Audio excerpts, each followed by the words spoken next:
Student की physics week है वो अपने बेसिक मैथ पे बहुत ज्यादा फोकस करे, जो मेन वैल्यूज हैं उनको एकदम रट लें, एकदम रट्टू तोता की जैसे, बाकी कैलकुलेशन अपनी एकदम स्ट्रॉन्ग रखें। एवरीवन, कैसे हैं आप सभी लोग? I hope each and everyone will be absolutely good. Welcome back to my YouTube channel NEET batch. Today I am going to discuss about how to make short notes in physics and क्या मेरी strategy रही थी जब मैं NEET 2025 की preparation करती थी, कैसे मैं अपने शॉर्ट नोट्स तैयार करती थी इन फिजिक्स में। बहुत सारे स्टूडेंट्स को प्रॉब्लम होती है कि फिजिक्स में हम शॉर्ट नोट्स कैसे बनाएं, फिजिक्स में हम शॉर्ट नोट्स कैसे बनाएं, क्योंकि इसमें फार्मूला भी रहती है, थ्योरी भी रहता है। तो मैं आज डिस्कस करूंगी कि मैंने प्रिपरेशन के टाइम कैसे शॉर्ट नोट्स बनाए थे और मेरी क्या स्ट्रेटेजी रही थी, मैं कैसे फॉलो करती थी उस शॉर्ट नोट्स को, कैसे रिवाइज करती थी और मेरा क्वेश्चन करने का तरीका क्या था। तो लेट्स स्टार्ट द वीडियो। वो नोटबुक है जिसमें मैं सारे फिजिक्स के, केमिस्ट्री के, बायो के सारे शॉर्ट नोट्स बनाती थी और मैं आपको शो अप करती हूँ मेरे शॉर्ट नोट्स ऑफ फिजिक्स। जैसा कि आप देख सकते हैं कि मैंने बेसिक मैथ का 1 पेज का शॉर्ट नोट्स बनाया है। बेसिक मैथ बहुत इम्पोर्टेंट रोल प्ले करती है फिजिक्स में, क्योंकि बेसिक मैथ जिसका स्ट्रांग है, अच्छे से कैलकुलेशन पार्ट स्ट्रांग है, तो वो क्वेश्चन भी बना ले जाता है और इजीली हो जाते हैं। बेसिक मैथ में हमने कैसे शॉर्ट नोट्स बनाए थे, जैसे कि इम्पोर्टेंट वैल्यूज होती हैं, 2 की पावर 0 1 होता है, 2 की पावर 1 2 होता है। तो कुछ बेसिक वैल्यूज हैं जिनकी हमें, जैसे 2 की पावर 6 64 होता है, तो डायरेक्ट एकदम याद होना चाहिए, रटा होना चाहिए। और 2 का क्यूब और 2 का स्क्वायर प्लस ई की वैल्यू, पाई की वैल्यू एंड 2 की पावर 4 3 की पावर 4 5 की पावर 4, इनकी वैल्यू एग्जैक्ट हमें रटी होनी चाहिए। ब्लैक बॉडी रेडिएशन के और स्टीफन कांस्टेंट के क्वेश्चन सॉल्व करते हैं तो ये वैल्यू डायरेक्ट यूज होती है क्वेश्चंस में। प्लस log 1 टू log 10 तक पूरी वैल्यू एकदम रटी होनी चाहिए, हमारी टिप्स पे होनी चाहिए। और ln की कुछ वैल्यूज, जैसे ln 1 ln 2 ln 27 और ln e की वैल्यू 1 होती है, तो ये वैल्यू एकदम रटी होनी चाहिए हमारी। और कुछ कॉमन यूजेस थे जिनको मैंने लिखा है। और ट्रिग्नोमेट्री के भी, जैसे sin 2 थीटा बहुत यूज होता है, ये sin² theta, sin cos² theta और tan a+b की वैल्यू क्या होती है, sin² theta plus cos² theta बराबर 1 होता है। तो इन सब जैसे शॉर्ट नोट्स मैंने बनाए हैं, एकदम वैसे ही आप बनाएंगे तो बहुत ही हेल्पफुल रहेंगे ये शॉर्ट नोट्स आपके लिए। नेक्स्ट वेक्टर की बात करें तो स्केलर एंड वेक्टर थोड़ा बहुत लिख दिया, उसके एग्जांपल्स लिख दिए हैं। एंगल कैसे बनता है, head to head, tail to tail, और मैग्नीट्यूड ऑफ वेक्टर, कुछ वैल्यूज ट्राइंगल की, स्क्वायर की, हेक्सागन की, इनकी वैल्यू डायरेक्ट याद होनी चाहिए। क्योंकि जब हम क्वेश्चन को सॉल्व करते हैं, जैसे ग्रेविटेशन में, इलेक्ट्रिक फील्ड एंड चार्ज में, उसमें जब फोर्स निकालना होता है, ग्रेविटेशनल फोर्स और इलेक्ट्रिक फोर्स, तो इन वैल्यूज की बहुत ज्यादा जरूरत पड़ती है।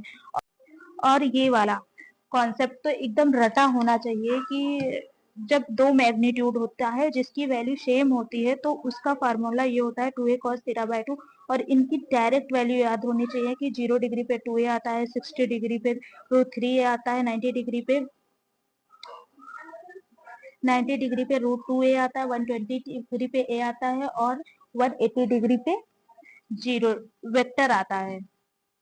ऐसे ही यूनिट्स एंड डायमेंशन की बात करें तो इसमें जो कुछ हमने यूनिट्स लिखी हुई हैं, ये डायरेक्ट याद होनी चाहिए, बहुत ही हेल्पफुल रहता है। और इम्पोर्टेंट टाइम की वैल्यू भी, टाइम बराबर RC भी होता है, √LC भी होता है, बराबर L/R भी होता है। तो ये बहुत इंपॉर्टेंट होती है। कुछ एनर्जी से बने हुए फार्मूलाज होते हैं और वैल्यूज होती हैं जो डायरेक्ट याद होनी चाहिए।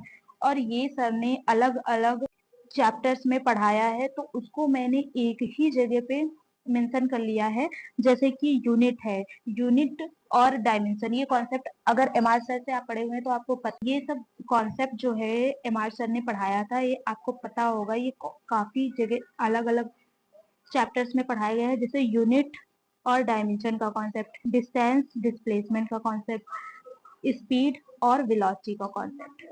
तो इसको मैंने एक ही जगह मेंशन कर लिया है। कुछ कुछ जैसे ये क्वेश्चंस है जो कि एनसीईआरटी का है, कुछ कुछ क्वेश्चंस भी मैंने लिख लिए हैं जो मैं भूलती हूँ, और बाकी मेन तो मेरा फार्मूला शीट्स ही है।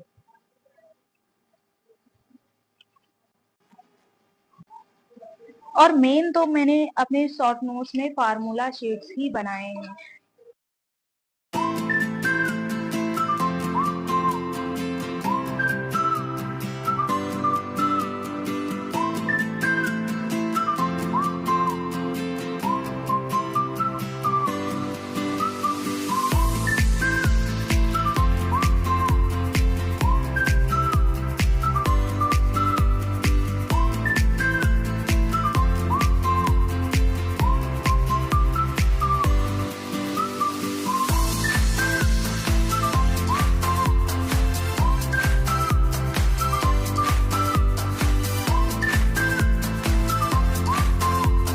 तो ये थे मेरे शॉर्ट नोट्स जो कि मैंने आपको दिखा दिया है। मैंने अपने शॉर्ट नोट्स में एकदम फार्मूला शीट के जैसे ही बनाया है, क्योंकि हमें लास्ट टाइम पे जब रिवाइज करना रहता है तो आप देख सकते हैं बहुत ही कम पेजेस में इसको मैंने कंसाइज्ड वे में लिखा है। तो जब लास्ट के 1 और 2 डेज बचते हैं नीट के एग्जाम के पहले, तो बहुत ही इजीली इसको हम रिवाइज कर लेते हैं। नेक्स्ट बात करते हैं कि मेरा क्वेश्चन अटेम्प्ट करने की क्या स्ट्रेटेजी थी। जब मैं लेक्चर अटेंड करती थी तो उस टाइम पे सर थ्योरी भी पढ़ाते थे, कॉन्सेप्ट भी पढ़ाते थे, कुछ पिछला भी जो था उसको भी कवर अप करते थे, और मैक्सिमम क्वेश्चन प्रैक्टिस भी करवाते थे। तो उस टाइम पे मैं क्या करती थी कि थ्योरी वगैरह, सबसे पहले तो बहुत बच्चों की क्वेरी रहती है कि हमें नोट्स जो है साथ ही साथ बनाने हैं या फिर लेक्चर कंप्लीट होने के बाद बनाना है। तो जिस टाइम पे लेक्चर अटेंड कर रहे होते हैं उस टाइम पे आप शॉर्ट नोट्स बना लें या फिर अपने नोट्स रेडी कर लें टीचर्स के साथ, तो बेस्ट रहता है, क्योंकि बाद में आप बनाते हैं तो उसमें टाइम मैनेजमेंट में बहुत दिक्कत हो जाती है। बाकी आपको जैसा ठीक लगता है वैसा आप फॉलो करिए। मैं तो टीचर्स के साथ साथ ही नोट्स बनाती थी, मेरे लॉन्ग नोट्स भी ऑलरेडी हैं, वो मैं आपको नेक्स्ट वीडियो में दिखाऊंगी। मैं केमिस्ट्री के और फिजिक्स में मैंने नोट्स बनाए हैं, लॉन्ग नोट्स। बट बायो की बात करें तो बायो में मैंने कोई लॉन्ग नोट्स नहीं बनाए, क्योंकि मैं स्ट्रिक्टली एनसीईआरटी को ही फॉलो करती थी। एनसीईआरटी को ही डीपली मैंने एनालाइज किया है, डीपली मल्टीपल टाइम रीडिंग की है, जिससे एनसीईआरटी से मेरा बायो पोर्शन ठीक था। Next, let's discuss about how I was attempt questions during lectures. जब क्वेश्चन आता था तो लेक्चर को पॉज करती थी, खुद से क्वेश्चन अटेम्प्ट करती थी, फिर जब लग जाता था तो वेल एंड गुड, नहीं लगा तो मैं टीचर्स लोगों का सोल्यूशन देखती थी। तो ये मेरा था क्वेश्चन को अटेम्प्ट करने की स्ट्रेटेजी।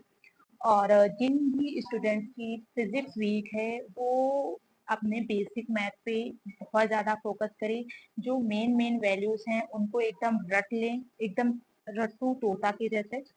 बाकी कैलकुलेशन अपनी एकदम स्ट्रांग रखें। और हाँ, नेक्स्ट वीडियो किस टॉपिक पे बनाना है प्लीज हमें सजेस्ट कर दीजिए कमेंट बॉक्स में, और किसी भी टाइप की अगर आपकी क्वेरी है then you can ask me in the comment box में। चलिए मिलते हैं नेक्स्ट वीडियो में, तब तक के लिए बाय बाय।